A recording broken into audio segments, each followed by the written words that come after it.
What's up, everybody? Hatter87 here. Welcome back. Glad to see you all join me again. Today's video, we're going to be unboxing the Vraska planeswalker deck. This came out for Rivals of Ixalan set, and this is another one of my favorite planeswalkers because she can be super brutal. One of her abilities, her ultimate abilities, is, I think I'll probably touch a little bit more onto it, but basically if a creature deals damage, that player loses the game. Whoever took the damage loses the game. So again, she can be pretty brutal. Yeah, this thing comes with a ready-to-play 60-card deck, 2 Rivals of Ixalan 15-card booster packs, a deck box, a strategy insert, and a magic quick reference card. So we're going to open this up and get right into it. See you guys in a second. Alright, so we've got everything set up here, and or unopened, I should say, unboxed. And as you can see, it comes with the Vraska planeswalker deck box here, and it's got her picture on the front, which is really cool, and her name on the side. That's pretty awesome. And the planeswalker symbol. And then it comes with Vraska Scheming Gorgon, which is, one of her planeswalker cards. And this time she's mono black. Every time before she has been Golgari, which is a guild from Ravnica that is the colors of black-green. So now we have a mono black Vraska planeswalker, which is super cool. It kind of makes her a little bit easier to put in, like, mono black decks, as far as like commander style decks and everything like that, where color identification is absolutely key, because you can't have a card in a commander deck that isn't signified in, or has colors that aren't signified in your commander's color identification. So that's pretty cool, that she's mono black now. I'm kind of curious to see if that theme continues on with the other sets that she gets brought up in, so we'll see with that. And then it comes with the 2 15-card booster packs that we'll open first. We'll get into these, and then we'll get into the deck and run down the what comes in the Vraska planeswalker deck, and then we'll wrap it all up.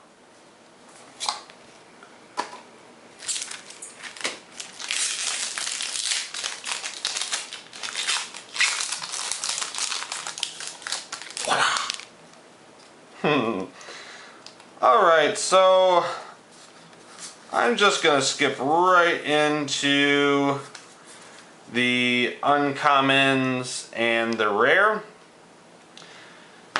For our first uncommon, we have Relentless Raptor. So this is a pretty good card. I actually really like this. I don't mind that it attacks or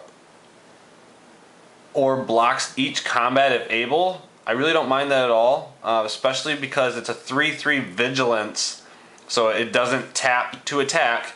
When you attack, you just declare it as an attacker, and it stays upright so that it can be a blocker for next time. But like I said, it's a 3/3 vigilance for 2.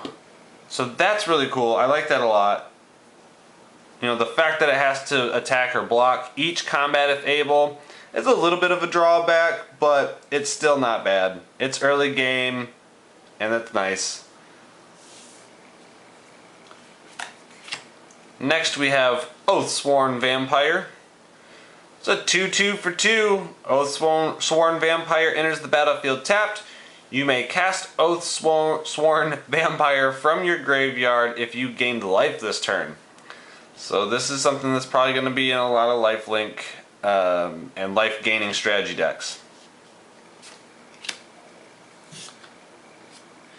And then we have Thrashing Brontodon.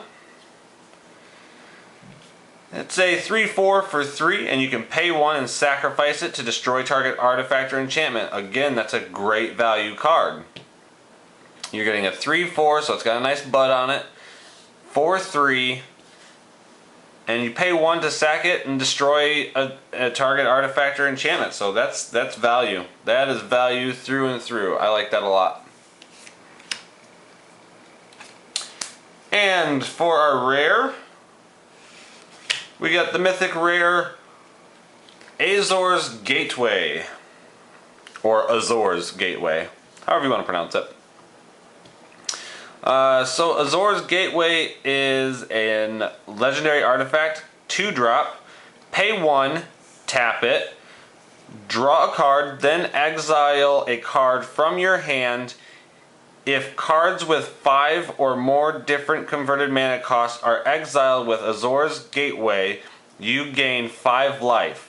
Untap Azor's Gateway and transform it. And when you transform it, it transforms into the legendary land, Sanctum of the Sun. And this says, tap it and add X mana of any one color to your mana pool where X is your life total. That is great. That's a great card. That is more than likely going to be a pretty big staple in a lot of commander decks, especially the life gain strategy commander decks, because you can just get insane amounts of mana from that. So that's awesome. Super happy we pulled that one. That's really cool. Kind of bring it up here a little bit closer so you guys can see it. See the pretty artwork and everything on it.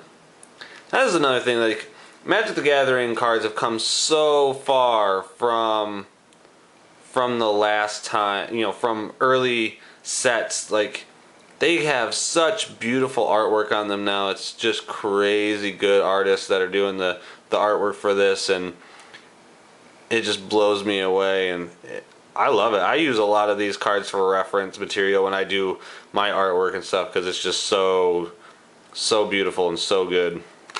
But yeah, that's the first one. We're going to get into the second one now. Give me 1 second, I'll clear some of this space out.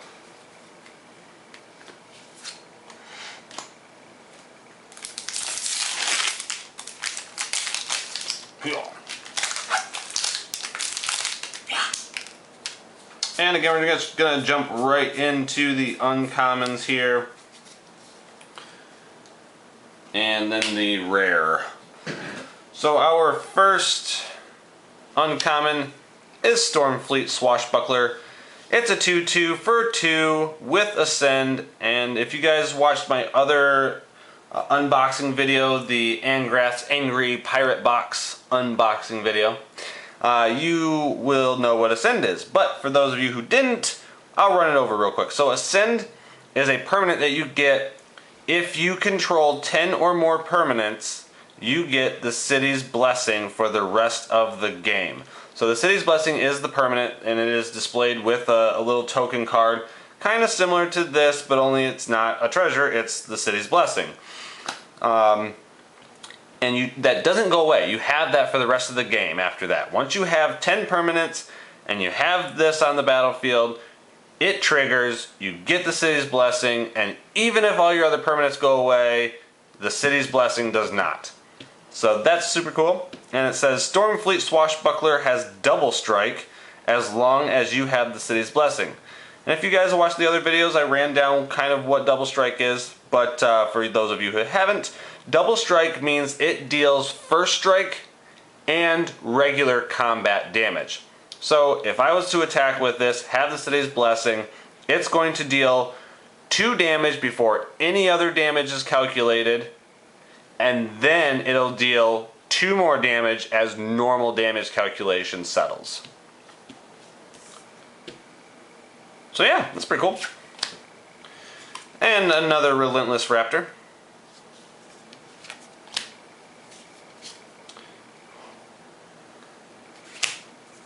And a Pride of Conquerors. This is a 2-drop instant with, again, Ascend. And it says, creatures you control get +1/+1 until end of turn. If you have the City's Blessing, those creatures get +2/+2 until end of turn instead. So that's pretty cool. That's not bad. Definitely going to be some utility for that. And for our rare, you guys, you have no idea. This is great. So we have another mythic rare we pulled here, and you guys saw this in another video of mine, and so this makes the second one of this card, and it is pretty awesome. It is Zakama, Primal Calamity. So if you guys watched my Unbundle That Box video where I unboxed the Rivals of Ixalan bundle box, you would have saw that I pulled one of these out of the 9 or 10 packs that were in that one. So like I said, this makes the second one here, which is pretty awesome because it's such a great card. It is, it's definitely a Naya control type strategy. So that's always cool. You know, Naya is a tribe that was introduced quite a while ago, back in the like Shards of Alara sets and all that. So this is the color scheme for Naya. It is red, green, white. And this Zakama Primal Calamity is a 9/9, 9 attack, 9 defense, 4/9. It's a legendary creature, Elder Dinosaur. Elder Dinosaurs were just brought out and introduced with Rivals of Ixalan. And it has Vigilance, Reach, Trample. So Vigilance, again, it doesn't tap to attack, it just attacks. You just declare it as an attacker. Reach means it can block creatures with flying. And Trample means any damage that is in excess to a defending creature's toughness spills over onto the opponent.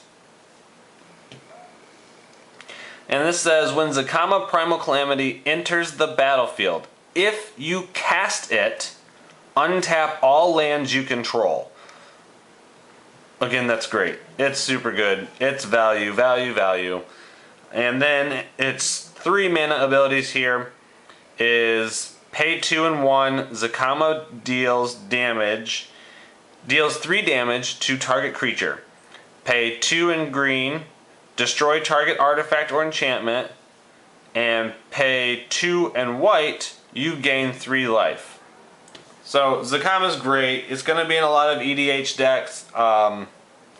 Yeah, it's probably going to be some commanders, and if it's not a commander, it will probably be in a tribal dinosaur style deck or a Naya control style deck. So that's super cool. I'm awesome. I'm glad. I'm awesome. Woo! Look at me. No, sorry guys. No, I'm super happy that I pulled that. So that, yeah, makes the second one. That's super cool. Alrighty, and now let me just clear this space out again here. So we'll start with Vraska here. Now I'm gonna open this box up and open the deck here real quick too.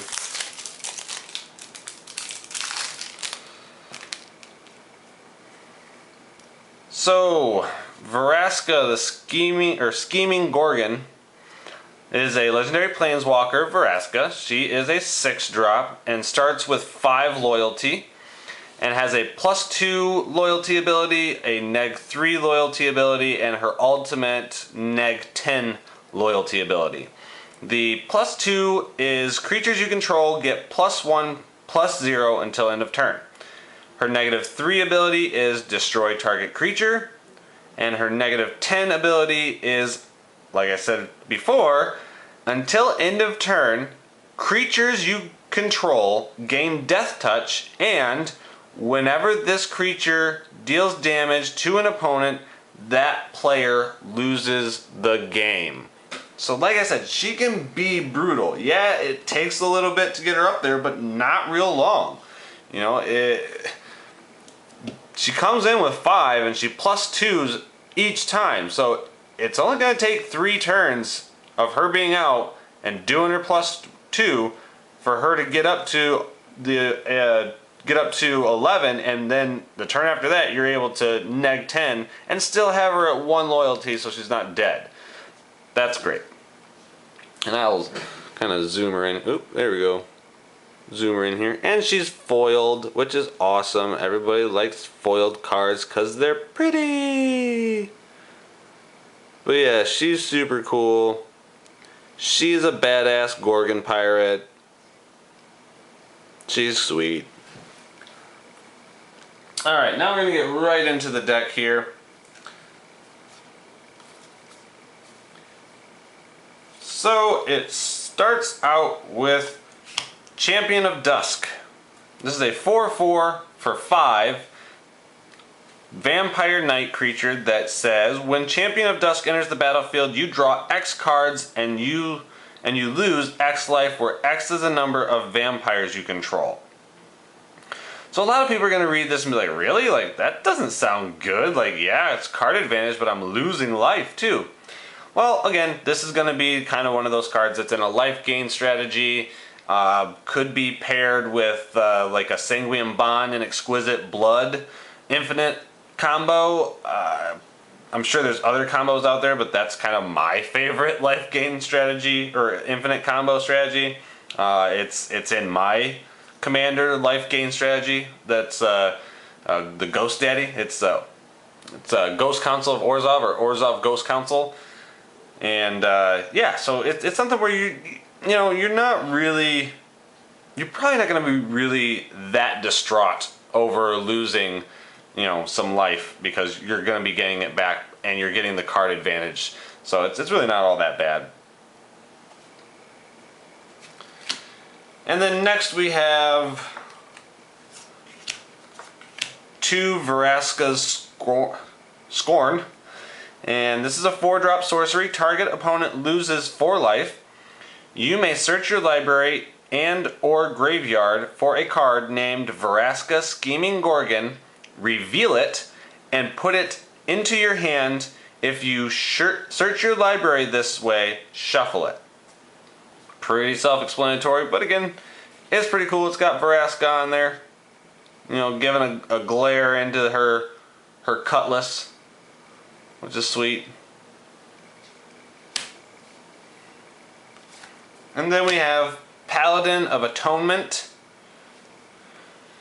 This is a 1/1 for 2 vampire knight creature.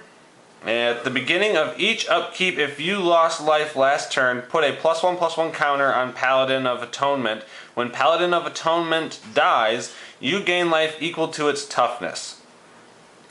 So again, this is kind of a paired up strategy. You're going to get card advantage, you're going to lose life. When you lose life, you put +1/+1 counters on them. And then you're going to gain life for as many +1/+1 counters are on Paladin when it dies. So again, that's kind of a little strategy thing there with it. Again, there's tons of other strategies you can do with that, but that's just one right off the bat. So then we have Bishop of the Bloodstained. This is a 3/3 for 5. When Bishop of the Bloodstained enters the battlefield, target opponent loses 1 life for each vampire you control. That's not bad.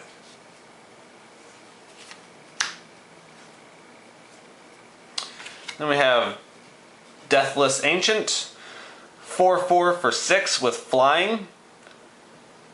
Tap 3 untapped vampires you control, return Deathless Ancient from your graveyard to your hand. So again, you're just getting your body back. Dusk Legion Zealot.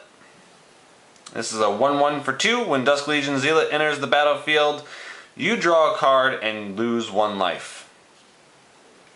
I'm imagining there's probably going to be a bunch of life gain stuff in this as well. Queen's Bay Soldier, a 2/2 for 2.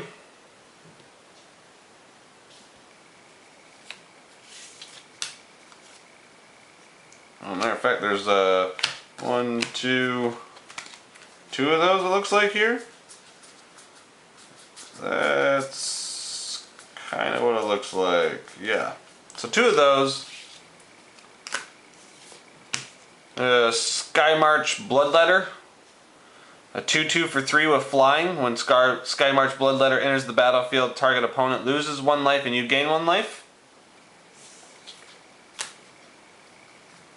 And there's 2 of those. There is a play set of Vampire Champion. This is a 3/3 for 4 with Death Touch. And Death Touch means any amount of damage this deals to a creature is enough to destroy it.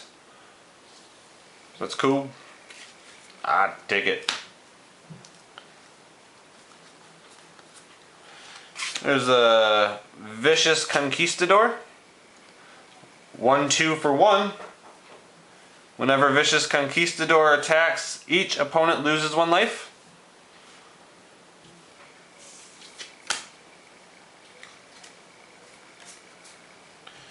There are 3 Vraska's Conquistador. 2/1 for 2. When Vraska's Conquistador attacks or blocks, if you control a Vraska planeswalker, target opponent loses 2 life and you gain 2 life.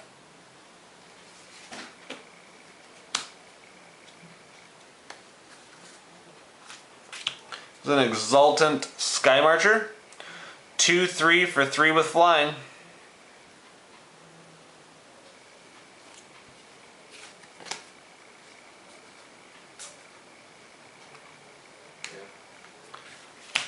Two Famished Paladin.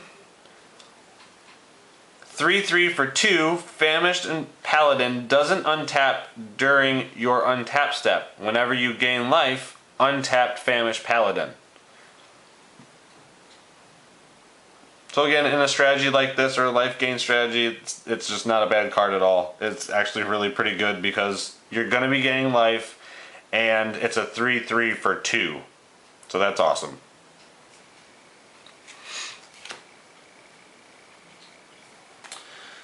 And then we've got 2 Inspiring Cleric. It's a 3/2 for 3. When the Inspiring Cleric enters the battlefield, you gain 4 life. So again, you've got this guy out early game. You attack with him. Now he's not going to untap on your untap step. You bring this out, enters the battlefield. You gain 4 life. Untap Paladin. Something like that.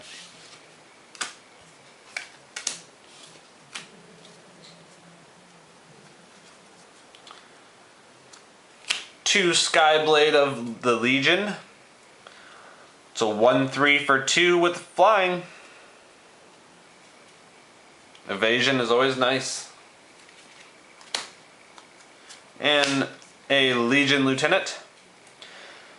It's a 2/2 for 2 with a tribal synergy that all other vampires you control get +1/+1. So it's not bad. It's going to bulk up our other vampires. And 2 Gilded Sentinel. 3/3 for 3, Golem.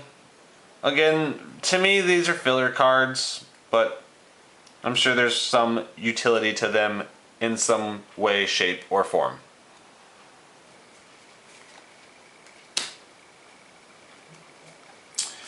We'll run down through the land base real quick. So there's 4 Forsaken Sanctuary. They enter the battlefield tapped, and you can tap them for white or black. Dual lands are nice. I like dual lands. And then there's a buttload of swamp and a buttload of plains.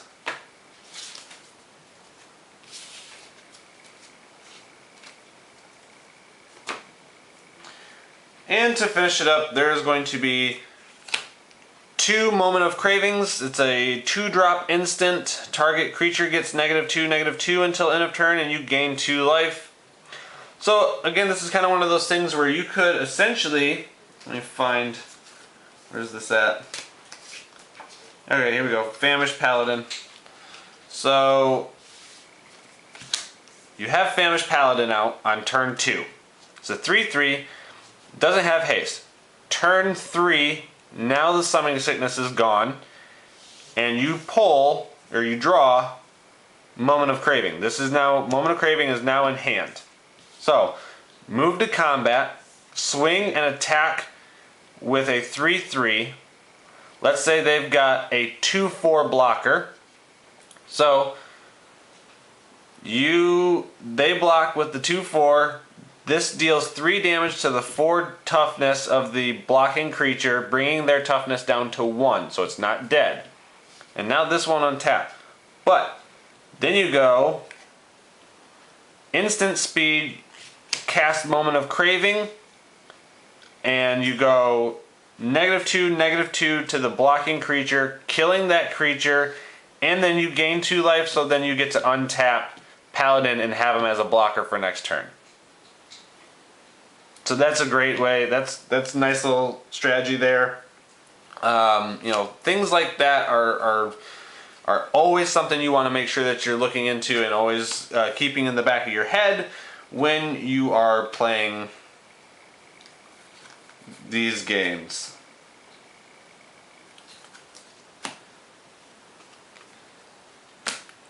And then there's going to be Recover. 3-drop sorcery. Return target creature card from your graveyard to your hand and then draw a card. So you're getting a body back and you're getting card advantage for 3 mana. That's nice. A Bright Reprisal. This is a 5-drop instant. Destroy target attacking creature and then draw a card. I'm not usually a super fan of these, just because it's such a high cost, and it really, I don't know, I just, yeah, it's destroying one of their creatures, yeah, it's card advantage, but for 5, I don't know. I'm sure there's people out there that like this, but I'm not super excited about anything like that. And then to finish it up, we have 2 Moment of Triumph. This is a 1-drop instant and says target creature gets +2/+2 until end of turn and you gain 2 life. So again, it's one of those things where you could swing with the Paladin, they're blocking with a 2/4, you pay 1 to cast Moment of Triumph, it gets +2/+2, making the Paladin a 5/5, and you're gaining 5 life, so you get to untap it. That's pretty nice. Certain little strategies like that are always cool. Alright, well that's the deck. Thank you guys so much for joining me. I really appreciate it, and I hope you all liked it and got a little insight into maybe some strategies that you can think of when you play with this deck. And yeah. So if you guys haven't checked out my other videos, make sure that you go and do that. I'll leave something up over there-ish, something like that. Also, if you liked the video, make sure you give it a big old thumbs up. I'd appreciate that too. If you haven't subscribed, make sure that you do that. Also, make sure that you're sharing the content with all your friends and family. There's probably things that they're going to want to see in this. And if not, we'll share it anyways, because, that'd be awesome. I'd appreciate it.